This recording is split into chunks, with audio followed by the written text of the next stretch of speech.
पाटील यांची आढावा बैठक घेतली होती. आता नुकत्याच झालेल्या स्थानिक स्वराज्य संस्थेमध्ये नंतर निवडणुकानंतर बदललेली राजकीय परिस्थिती आणि त्याच्यानंतर आमच्या सर्व जिल्ह्यातील जे शिवसैनिकांचे पदाधिकाऱ्यांचे सामूहिक राजीनामे झालेले आहेत. त्याच्यानंतर काय परिस्थिती त्याच्यासाठी आम्ही सर्वांनी एकत्र येऊन इथं चर्चा केली. दुसरं काही कारण खासदार साहेबांचे काय आदेश वगैरे आहेत का? खासदार साहेबांचे तसे काय आदेश नाही. आम्ही आजही पक्षासोबत आहोत, उद्याही पक्षासोबत आहोत. असं अजून काही आमचं कुठल्याही गोष्टीवर चर्चा झालेली नाही.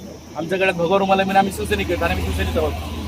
खासदार साहेबांच्या पाठीशी आपण समर्थन उभं राहणार. 1001% आम्ही सगळे खासदार साहेबांच्या पाठीमागे उभे आहोत. त्यांची कोणती भूमिका आजही असेल, उद्या असू, परवा असू, त्यांची काही भूमिका आजही पक्षात आहेत खासदार, त्यांच्या भूमिकेचा काही प्रश्न येत नाही. त्यांनी कुठे काही स्टेटमेंट दिलं नाही, विनाकारण त्यांच्याबद्दल संशय व्यक्त केला जातो विरोधकांकडे. चर्चेला उदाहरण आलेलं आहे की नाही, चर्चेला उदाहरण म्हणजे पक्षातले जे काही धारीतले शुक्राचार्य आहेत त्यांना असं वाटतं की त्यांनी पक्ष सोडून जावा, म्हणजे ते पक्षाचे मालक होतील. त्याच्यासाठी हा सगळा आटापिटा चाललाय, पण तसं काही होणार नाही.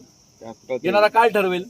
जिल्हा प्रमुख पद बदलल्यामुळे मी काही नाराजी आहे का? तुम्हाला नाराजी आहेच आहे ना, आमच्या सर्वांची नाराजी आहे की आम्हाला विश्वासात न घेतला, आमचा जिल्हा प्रमुखांना काढलं, म्हणून आम्ही सर्वजण त्याच्याबद्दल नाराजी व्यक्त केली.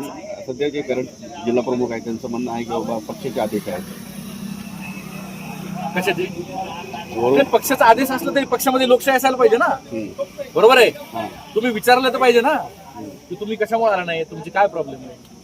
असं कसं चालेल? आता सगळे लोकशाही म्हणायचं, आपण एकीकडे म्हणायचं डेमोक्रेसी डेमोक्रेसी आणि एकीकडे तुम्ही हुकुमशाही पद्धतीने काढून टाकणार आहे. असं नाही चालणार.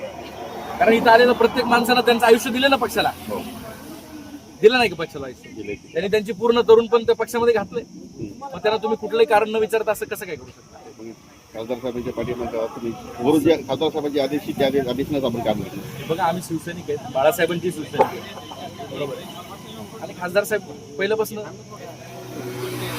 म्हणजे त्यांची अख्खी हयात बाळासाहेबांची शिवसैनिक म्हणून गेली, त्यामुळं आम्ही त्यांच्यासोबतच आहेत. म्हणजे आम्ही बाळासाहेबांच्या आजच्या आढावा बैठकीमध्ये काय ठरलं? नाही, आम्ही सगळं आढावा घेतला. आमच्या कार्यकर्ते सगळ्यांनी एकोप्यानं काम करायचं ठरलं भविष्यात.